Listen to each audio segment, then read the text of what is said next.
नमस्कार मंडळी. छोट्या पडद्यावर सध्या टी-आर-पीची जोरदार स्पर्धा सुरू आहे. टी-आर-पीच्या शर्यतीत आघाडीवर राहण्यासाठी जोरदार प्रयत्न मराठी वाहिन्यांकडून सुरू आहेत. त्याच अनुषंगाने प्रेक्षकांच्या भेटीसाठी नवीन मालिका येत आहे. कलर्स मराठी वाहिनीवरील आता नवी मालिका प्रेक्षकांच्या भेटीला येत आहे. तर दुसरीकडे जून महिन्यातच सुरू झालेली मालिका अंतरपाठ प्रेक्षकांचा निरोप घेणार आहे. अंतरपाठ मालिकेच्या वेळेवर आता दुर्गा ही नवीन मालिका प्रेक्षकांच्या भेटीला येणार आहे. अंतरपाठ ही मालिका कलर्स कन्नडवरील मालिकेची रिमेक मालिका आहे.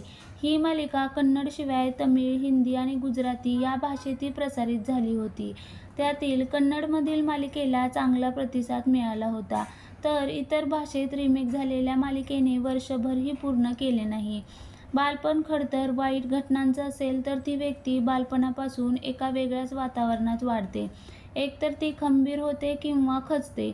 अशीच या बालपणात खंबीर झालेली, बेधडक, अन्यायाला वाचा फोडणारी, आपल्या कुटुंबासाठी लढणारी आजच्या काळातील दुर्गा प्रेक्षकांच्या भेटीला येणार आहे.